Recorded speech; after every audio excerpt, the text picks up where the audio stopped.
Students, आज का जो टॉपिक है वो आप देख रहे हैं हिंसबर्ग टेस्ट फॉर एमाइन। ठीक है ना, कि हम एमाइन को कैसे प्रेडिक्ट करेंगे या एमाइन को कैसे फाइंड आउट करेंगे अगर कोई अननोन सैंपल दिया हो तो। ठीक है, जैसे कि हम प्रैक्टिकल ऑर्गेनिक केमिस्ट्री में देखते हैं कि कोई अननोन सैंपल दे दिया जाता है ऑर्गेनिक कंपाउंड और उसको हमें डिटेक्ट करना होता है क्या ये एमाइन है, क्या कार्बोक्सिलिक एसिड है, क्या ये एल्डिहाइड है, या फिर एमाइन में भी ये कौन सा एमाइन है, क्या ये प्राइमरी एमाइन है, क्या ये सेकेंडरी एमाइन है, या क्या टर्शियरी एमाइन है।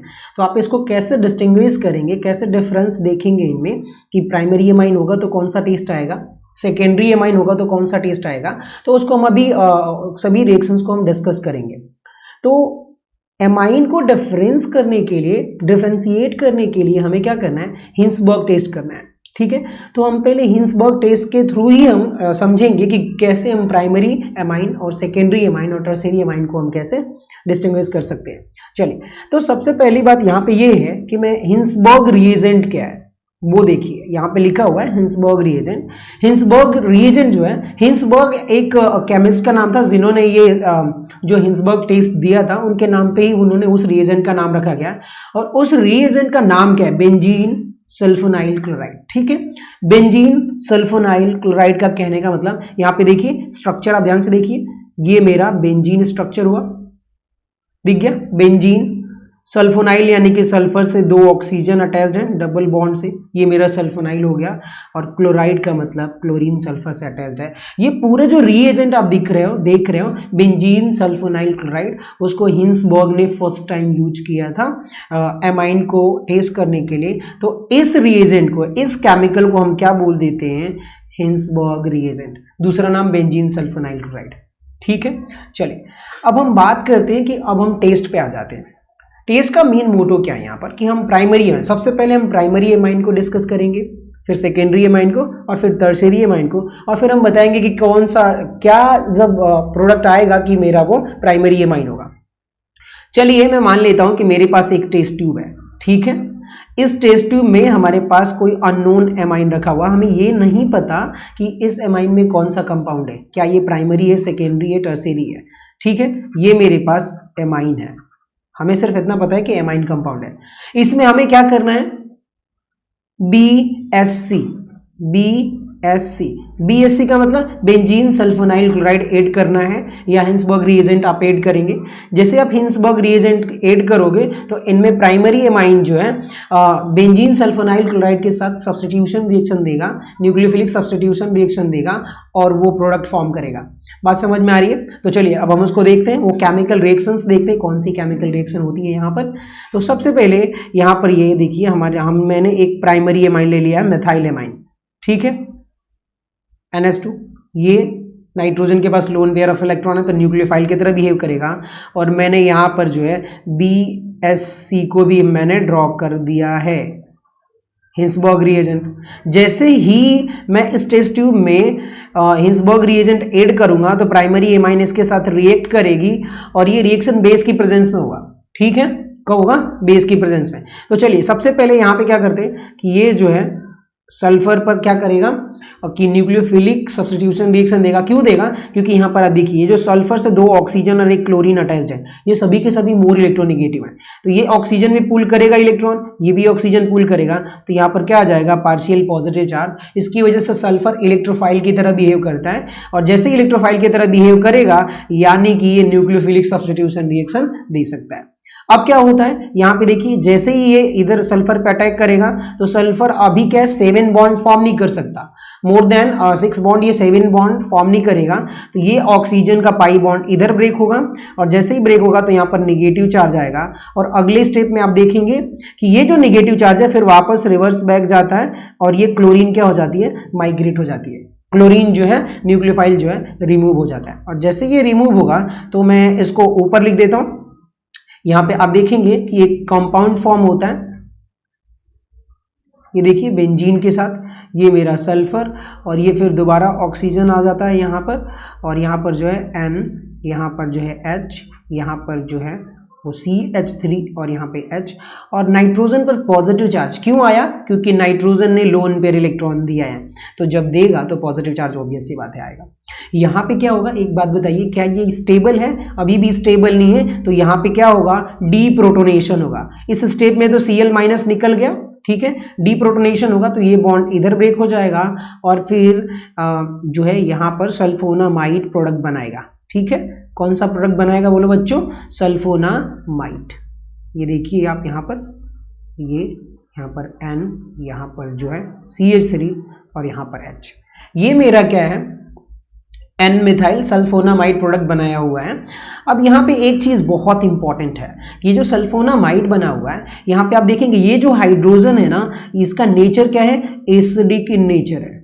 कैसा है, एसिडिक इन नेचर। तो अब पहले आपने क्या किया था, यहाँ पर एमाइन टेस्ट ट्यूब में था, आपने बेंजीन सल्फोनाइल क्लोराइड ऐड किया, तो वहां से क्या हुआ, प्रोडक्ट जो बना वो क्या बना, ये वाला एसिडिक प्रोडक्ट बना, या एन मिथाइल जो है सल्फोनामाइड प्रोडक्ट बना हुआ है। अब ये सल्फोनामाइड जो है ना वो एसिडिक कैरेक्टर है बिकॉज ऑफ एसिडिक हाइड्रोजन। समझ में आ रही है बात, ये एसिडिक हाइड्रोजन की वजह से। तो अब हमें क्या करना है कि लास्ट में क्या करना है, आपको इसी टेस्ट ट्यूब में KOH या फिर आप NaOH भी ऐड करेंगे। जैसे ही आप NaOH ऐड करोगे तो ये है क्या, एल्कली बेस है, और ये एल्कली बेस क्या करेगा, इस हाइड्रोजन के प्रोटॉन से यानी एसिड बेस रिएक्शन करेगा और सॉल्ट फॉर्म करेगा। समझ में आ रही बात, क्या होगा बताओ बच्चों, सॉल्ट फॉर्म करेगा, और वो जो सॉल्ट होगा वो सॉल्युबल होगा। समझ में आ रही बात, तो यानी कि जैसे ही आप KOH ऐड करोगे और वो सॉल्युबल हो गया, क्या हो गया, सॉल्युबल हो गया, तब वो क्या बताता है कि वो प्राइमरी एमाइन है। इफ सॉल्युबल, याद रखिएगा, इफ जो है यहां पर N methyl sulphonamide are soluble in base.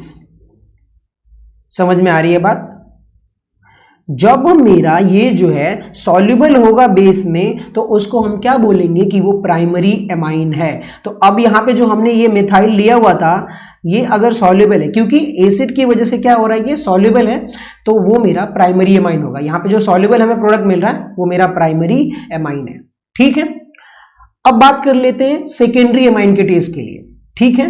तो यहां पर भी आपको कुछ नहीं करना है, सिंपली आपने वो, अभी तो आपको पता नहीं है कि ये कौन सा कंपाउंड है, लेकिन एमाइन आपने लिया, ठीक है। आपको उसमें क्या करना है, ये मेरा जो है एमाइन क्लास कंपाउंड है, आपने यहां पे क्या कर दिया, BSC यानी कि बेंजीन सल्फोनाइल क्लोराइड यानी हिंसबर्ग रिएजेंट ऐड किया, और उसके बाद आप क्या करोगे, KOH या फिर NaOH आप ऐड करोगे, या तो बेस ऐड करोगे। समझ में आ रही है बात, और जैसे ही आप बेस ऐड करोगे अगर वो इनसॉल्युबल हुआ, क्या हुआ, इनसॉल्युबल, अगर वो इनसॉल्युबल आता है तो वो कौन सी एमाइन होगी, सेकेंडरी एमाइन।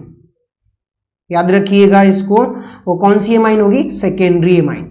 अगर वो सॉल्युबल हो गया तो वो मेरा क्या होगा, प्राइमरी एमाइन, अगर वो इनसॉल्युबल है तो वो सेकेंडरी एमाइन होगी।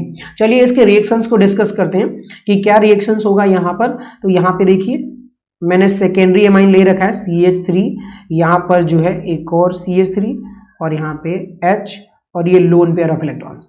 हमने क्या सेकेंडरी एमाइन ले रखा है, और यहाँ पे आपको क्या रखना है, बेंजीन सल्फोनाइल क्लोराइड यानी कि हिंसबर्ग रिएजेंट से वो क्या करेगा, न्यूक्लियोफिलिक सब्स्टिट्यूशन रिएक्शन देगा।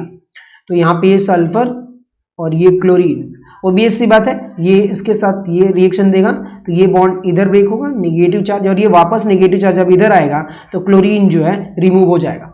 जैसे ही क्लोरीन सब्स्टिट्यूट होगा तो यहां पर आप देखेंगे कि जो है कि रिएक्शन को ड्रॉ करते हैं, यहां पर ये आ गया मेरा sulphur, double bond oxygen oxygen, और यहां पर जो है नाइट्रोजन, यहां पर जो है हाइड्रोजन, यहां पर जो है CH3 और नाइट्रोजन पर क्या आएगा, पॉजिटिव चार्ज। क्यों आएगा पॉजिटिव चार्ज, क्योंकि ये लोन पेयर ऑफ इलेक्ट्रॉन दे रहा है, ठीक है।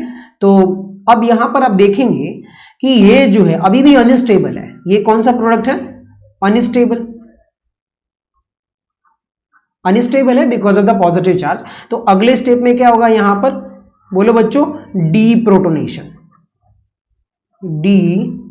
प्रोटोनेशन होगा, और जैसे ही डीप्रोटोनेशन होगा तो ये प्रोटॉन इधर निकल जाएगा।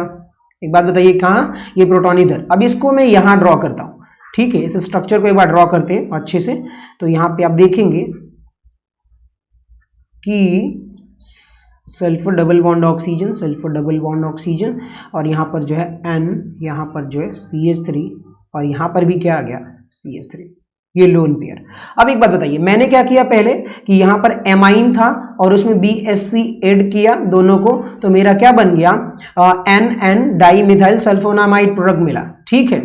अब ये प्रोडक्ट मिलने के बाद फिर मैं सेकेंड स्टेप में क्या कर रहा हूं, KOH एल्कली बेस को ऐड कर रहा हूं। अब बताइए, अब यहां पर जो है मैंने KOH ऐड कर दिया, और जैसे मैं KOH ऐड करूंगा तो ये भी मेरा कंपाउंड कैसा है, बेस की तरह कंपाउंड है, और ये भी मेरा बेस है, क्या रिएक्ट करेगा, ऑब्वियस सी बात है नहीं रिएक्ट करेगा। और दूसरा क्या, पहले प्राइमरी एमाइन में यहां पर जो हाइड्रोजन था, जो एसिडिक हाइड्रोजन था, समझ में आ रही है बात।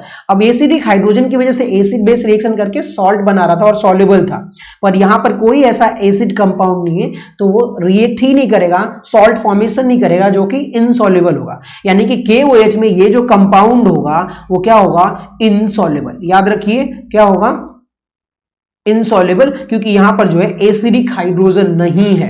तो अगर KOH बेस में जो है, अगर सल्फोनामाइड जो है इनसॉल्युबल है, KOH में बेस में सॉल्युबल नहीं है, तो वो मेरा कौन सा एमाइन होगा, बोलो बच्चों, सेकेंडरी एमाइन।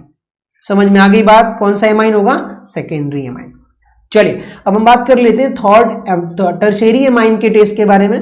तो यहां पे आप देखेंगे test for the tertiary amine, ठीक है। यहां पर भी आपको क्या करना है, सिंपली कि टर्शियरी एमाइन लेना है, एक टेस्ट ट्यूब लीजिए, उसमें आप टर्शियरी एमाइन लीजिए, और जैसे ही आप BSC ऐड करोगे, बेंजीन सल्फोनाइल क्लोराइड, ठीक है, ये मेरे पास थर्ड डिग्री एमाइन है।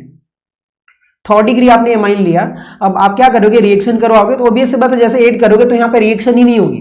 समझ में आ रही बात, यहाँ पे क्या होगा, कोई रिएक्शन नहीं होने वाली, क्योंकि जो एमाइन है वो बहुत बल्की हो जाता है, न्यूक्लियोफिलिक सब्स्टिट्यूशन रिएक्शन सो ही नहीं कर पाता।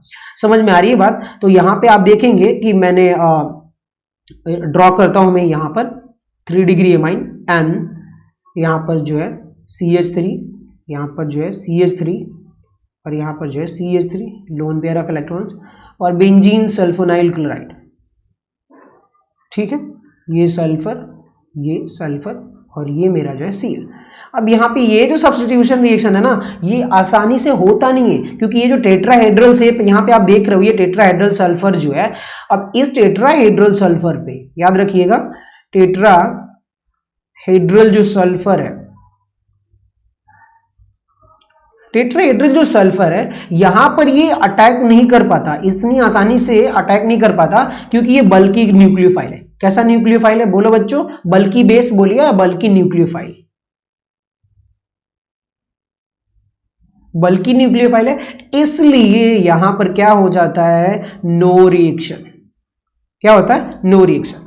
तो अब हम कैसे डिस्टिंग्विश करेंगे, अगर मान लो कि प्राइमरी एमाइन है, ये सेकेंडरी एमाइन है, और ये टर्शियरी एमाइन है, और यहां पर मेरा KOH बेस है, अगर यहां पर प्राइमरी एमाइन जो है, जो सॉल्ट बना हुआ है, सॉल्युबल होगा तो वो प्राइमरी एमाइन होगा, अगर इनसॉल्युबल होगा तो वो क्या हो जाएगा, सेकेंडरी एमाइन होगा। यहां पे आप देखिए, सॉल्युबल तो प्राइमरी एमाइन, इनसॉल्युबल तो सेकेंडरी एमाइन। अगर कोई रिएक्शन ही नहीं हो रहा, कोई चेंजेस ही नहीं आ रहा है बेंजीन यानी कि हिंसबर्ग रिएजेंट ऐड करने पर, तो वो जो मेरा एमाइन होगा कौन सा होगा, थर्ड डिग्री एमाइन यानी टर्शियरी एमाइन। तो यहां पर क्या लिखेंगे, नो रिएक्शन। उम्मीद करता हूं आप लोगों को समझ में आया होगा। Thank you for watching.